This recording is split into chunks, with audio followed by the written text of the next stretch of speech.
All right, we just took a short break.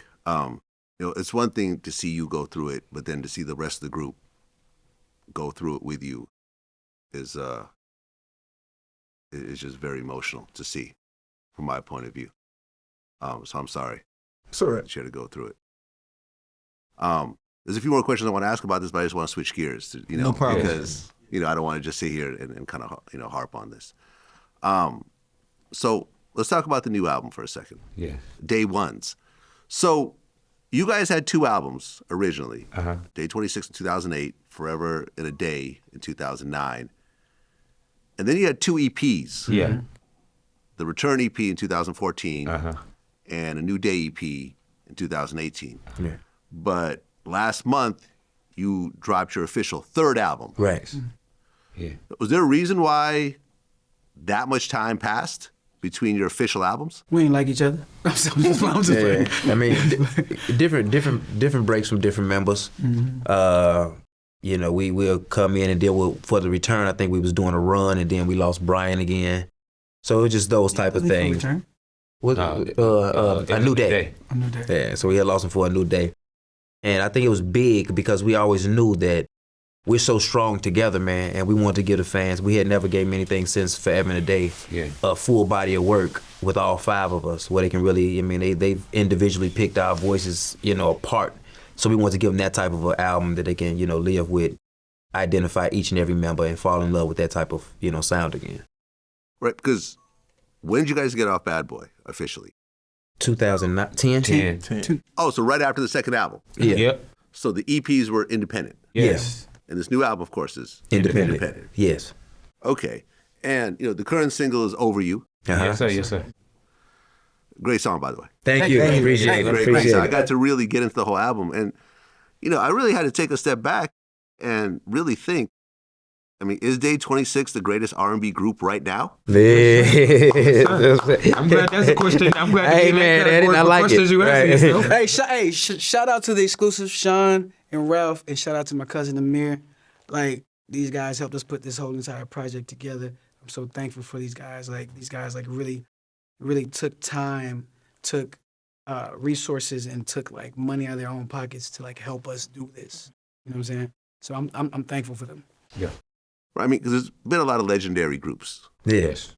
Temptations, the Four Tops. Because I felt like back in the day, singers kind of gravitated towards groups. Yeah. You would almost see more groups Then the solo than artist. solo artists. I got to interview Smokey Robinson. Yeah. Not too long ago, and it was like we talked about the whole Motown era and everything that came together during that time. But at one point, like now, like what are the other like newer R&B groups out right now? I don't think there are none. There are none. Yeah. I'm you got really one thinking, more, though. Is one more? One more. There's Wanye Morris, Wanye's his sons. They're really dope. Oh, okay. Yeah. They're young group. Yeah, they're young. I would like to see more of them, though, for sure. They signed to Mary J. Blige. Oh, I would still like to see more of them. Yeah. They dope.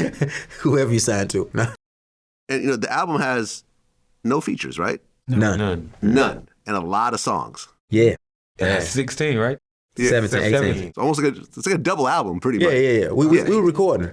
Yeah. Okay. Was there a reason? Because when you look at your other albums, you got T-Pain and you got all these features. And look, and you guys are a legendary group. It's not like you can't reach out to various people. Right. They We had features. We just made a choice to. Just like Willie was saying earlier, like we chose to do it this way because it was kind of like a reintroduction of who we are because we have been gone away for a little bit, And, obviously the members in, members out, members in, members out. But it was just a reintroduction to, when you got a record and you got 5 voices you can put on one record anyway, ain't no need to be reaching out around. We want them to really fall in love back with the voice. It turned into a choir at that point. Yeah, that's it. Yeah, so we just want to keep it that way so they can really hone into us. So you guys had one production company that basically did the entire thing, right, top to bottom. Mm-hmm. So why'd you go with these guys?